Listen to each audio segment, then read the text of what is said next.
चंद्रहास,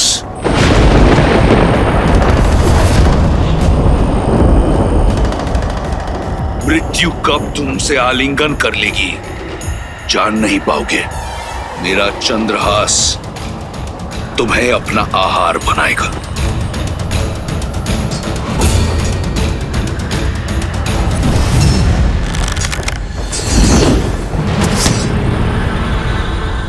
अवश्य रावण ने कोई माया रची होगी, हनुमान की सहायता करनी होगी।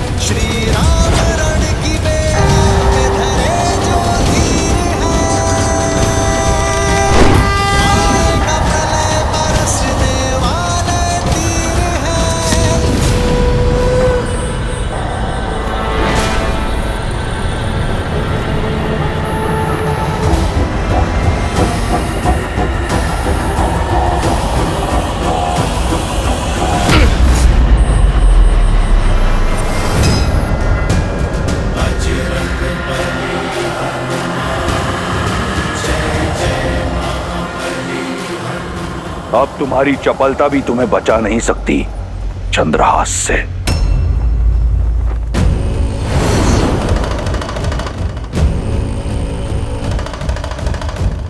महादेव का चंद्रहास? महादेव तो मेरे प्रभु श्री राम के आराध्य हैं। अपने आराध्य के अस्त्र का अपमान नहीं होने दे सकता।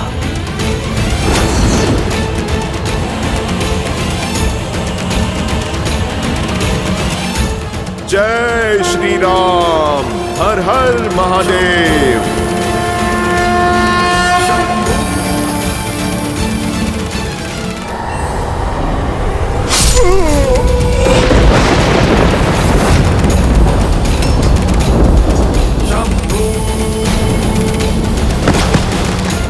पुत्र हनुमान काका, हनुमान काका!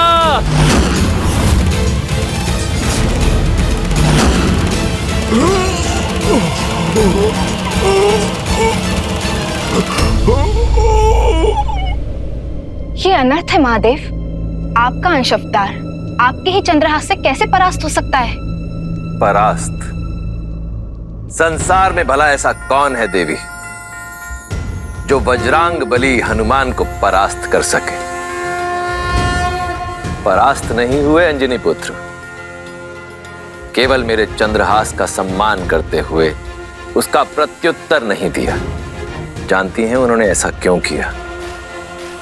क्योंकि वो भली भांति जानते हैं कि चंद्रहास वो अस्त्र है जो उनके आराध्य के भी आराध्य का अस्त्र है। यही तो विशेषता है इन दोनों के संबंध की।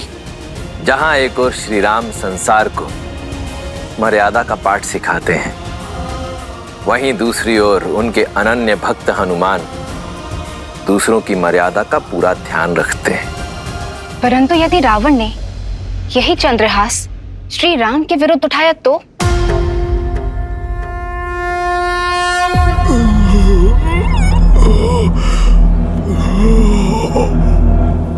हनुमान जी!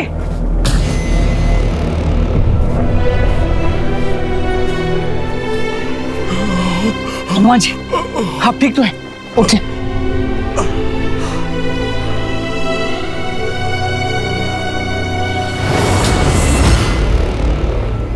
मैं ठीक हूं लक्ष्मण भैया। कभी कभी योद्धा प्रहार से नहीं आभार से जीतता है। मैं तो महादेव के अस्त्र के सम्मान में झुका हूं। लक्ष्मण भैया, क्षण भर में फिर से युद्ध के लिए सज्ज हो जाऊंगा। नहीं नहीं हनुमान जी, अब आपको रावण का एक भी और प्रहार सहने की आवश्यकता नहीं है। अब मैं वो दशा ही नहीं आने दूंगा जिसमें आपको रावण से युद्ध करना पड़ जाए।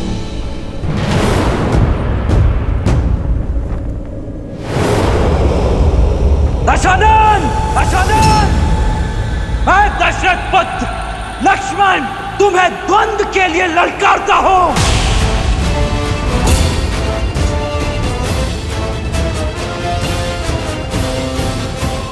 लक्ष्मण। प्रतिकार चाहिए भैया। जोश क्रोध का ये क्षण है प्रतिशोध का, ललकार और पुकार का ये क्षण है अति विरोध का।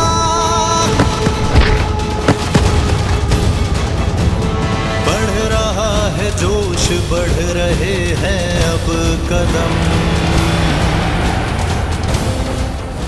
राम पर प्रहार से पहले इस लक्ष्मण से प्रतिकार लूंगा, शूर्पणखा का। लक्ष्मणो रावण सायक आर्तश चचाल चापम शिथिलं प्रक्रिय पुनश्च संजनं प्रतिलभ्य कृचार्च चिचेन चापम त्रिदश इंद्र शत्रोः। हर हर महादेव। जय श्री राम।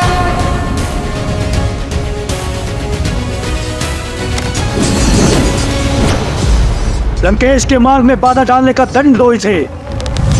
निकुंभ, अकंपन, प्रहार। शत्रु का वार चारों ओर से हो रहा है मित्र, क्या करें? वही मित्र जो ये चाहते हैं, मुझे बाकी सेना से भिन्न करना चाहते हैं। करने दो ऐसा ही, आने दो मेरे समीप। आप जाकर हनुमान को संभालिए। इनके लिए तो ये गुरु वशिष्ठ का शिष्य ही पर्याप्त है। राम कहो जय श्री राम, दशरथ नंदन राजा राम। राम नाम भजते हनुमान, अवध बिहारी राजा राम। प्रतिशोध का प्रसाद जितनी देर से मिले उतना मीठा लगता है। आज मैं अपनी बहन का प्रतिशोध लूंगा।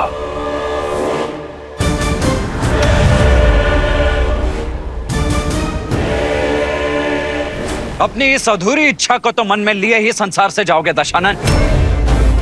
चला जो पाठ चलाना है। किंतु मेरे वार से आज तुम्हें कोई बचा नहीं पाएगा। अद्भुत। बातें इतनी बड़ी और अनुभव उतना ही छोटा। बालक, रावण के नाम की भांति उसकी शक्ति और माया असीम है। कैसे सामना करोगे रावण का? कदाचित रघुकुल की कीर्तियों का भान नहीं है तुम्हें रावण। स्मरण करा दो तुम्हें, माया को काटने का बहुत पुराना अनुभव है हम भाइयों को। स्मरण रहे, मैं शूर्पणखा नहीं, रावण हूं। एक अबला की नाक काटकर स्वयं को महाबली समझने वाले, आज मैं तुम्हें तुम्हारे सामर्थ्य का दर्पण दिखाऊंगा। तुम्हारी बहन ने जो बोया उसी का फल पाया। माया का प्रयोग किया तो काया भंग हुई है। मेरी भाभी मां को स्पर्श करने का दुस्साहस किया तो मेरी खड़ग ने उसका स्पर्श किया। किंतु तुम तो अपनी बहन से भी मूर्ख निकले रावण। अपनी बहन के कुकृत्य से सीखने के स्थान पर तुमने उससे बड़ा दुष्कर्म कर दिया। तुम तो अपनी बहन से भी बड़े दंड के भागी हो रावण। किंतु चिंता मत करो, आज मैं ये सुनिश्चित करूंगा कि इसके पश्चात तुम ये प्रतिकार की बात तो नहीं कर पाओगे। फिर उसके पश्चात दोनों भाई बहन मिलकर अपनी दुर्गति का दुखड़ा रोना साथ में। क्योंकि जो भी सीमा भंग करेगा उसे उसकी सीमा का स्मरण तो अवश्य कराएगा ही ये लक्ष्मण। सीमा तो तुमने लांघी है, मेरी बहन पर प्रहार करके, उसका अंग भंग करके। स्वयं को धर्मात्मा बताने वाले न्याय, नीति और धर्म की बात करते हैं। सत्य तो यह है कि तुम्हारा धर्म, तुम्हारा न्याय एक चोगा है तुम्हारी कायरता को छुपाने के लिए। आज ये रावण इस संसार से भ्रम को मुक्त करेगा कि रघुकुल अजय है। आज लंका के तट पर रघुकुल का सूर्यास्त होगा। मेरी बहन को न्याय मिलेगा, अवश्य मिलेगा। अद्भुत, क्या भाषण दिया है दशानन। अपनी प्रजा को भी ऐसे ही शब्दों से भ्रमित करके रखा हुआ है ना तुमने। तुम्हारी बहन के साथ अन्याय नहीं, न्याय ही किया था मैंने। स्त्री होने का अर्थ यह नहीं है कि उसके किए गए अपराधों को अनदेखा कर दिया जाए। उसे दंड मिला क्योंकि वो दंड की भागी थी। किंतु जो भी हो, तुम्हारी बुद्धि की तीव्रता के लिए आज सम्मान जाग गया है मेरे मन में। और इस सम्मान का कारण अपने अधर्म को छिपाने के लिए कितनी चतुरता से अपनी बहन की समस्या का उपयोग कर लिया तुमने। अद्भुत। जो कहना चाहते हो सीधा सीधा कहो। तुम जानते थे कि दोष तुम्हारी बहन का ही है, किंतु तुमने उस दोष में भी अवसर देख लिया। मिथिला में धनुष ना उठा पाने के प्रतिशोध का अवसर, इतने वर्षों पश्चात स्वयं को एक बार पुनः सर्वशक्तिशाली सिद्ध करने का अवसर। इसीलिए किया ना तुमने मेरी भाभी मां सीता के अपहरण का महापाप। अरे भाई तो अपनी बहन की ढाल बनते और तुमने अपनी बहन को ही ढाल बना दिया। अपने इस कुकृत्य के लिए लज्जा आनी चाहिए तुम्हें रावण। बहुत हुआ तर्क वितर्क, संवाद नहीं। बाणों का नाच चाहिए मुझे। बुलाओ अपने राम को। आएंगे, मेरे भैया भी अवश्य आएंगे धर्म का ध्वज फहराने। किंतु अपने अंत की इतनी भी शीघ्रता क्या है तुम्हें? तनिक इस रघुनंदन के छोटे भाई को भी तो अवसर दो सेवा का। अंतिम इच्छा है तुम्हारी, पूर्ण अवश्य करूंगा बालक।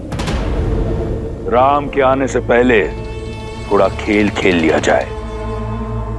इतने घाव दूंगा तुम्हें कि ये संसार क्या, तुम्हारा राम भी तुम्हें पहचान नहीं पाएगा। निकुंभ, कंपन, प्रहार। ये मायावी असुर चक्रव्यूह तोड़ हमें श्री राम की सहायता करने नहीं दे रहे हैं। प्रभु अकेले सबका सामना कैसे करेंगे?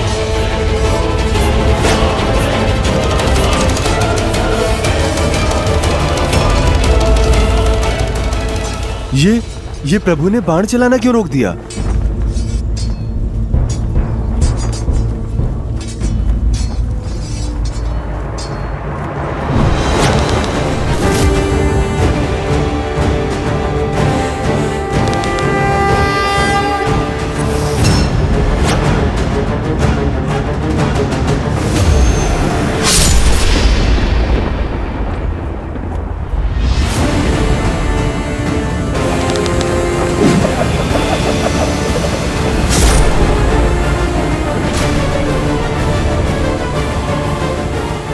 क्यों दशानन?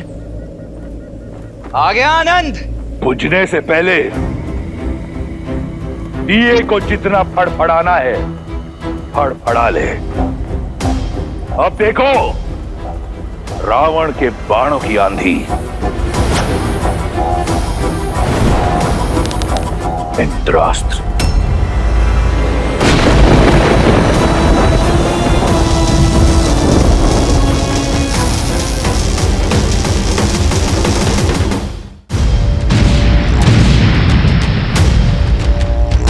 मान गया रघुकुल के रक्त को। बल और कौशल दोनों है तुम में, परंतु बालक अब तक इस रावण को जाना नहीं है तुमने। स्मरण है मुझे, अपनी भाभी की रक्षा के लिए एक रेखा खींची थी तुमने, परंतु वो रेखा रावण के समक्ष टिक नहीं पाई। उस धर्म की रेखा को लांघकर तुम्हारी भाभी मां का अपहरण किया था मैंने। तो क्या लगता है आज तुम अपने भाई के प्राणों की रक्षा कर पाओगे?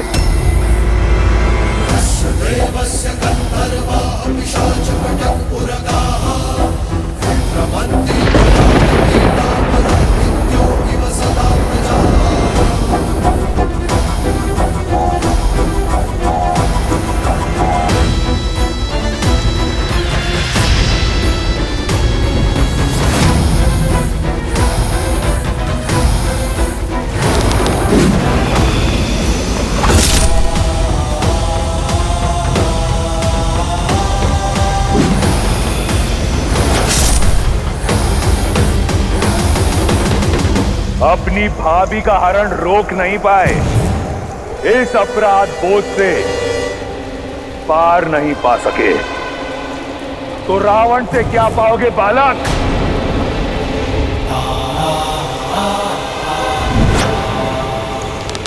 आग्नेयास्त्र।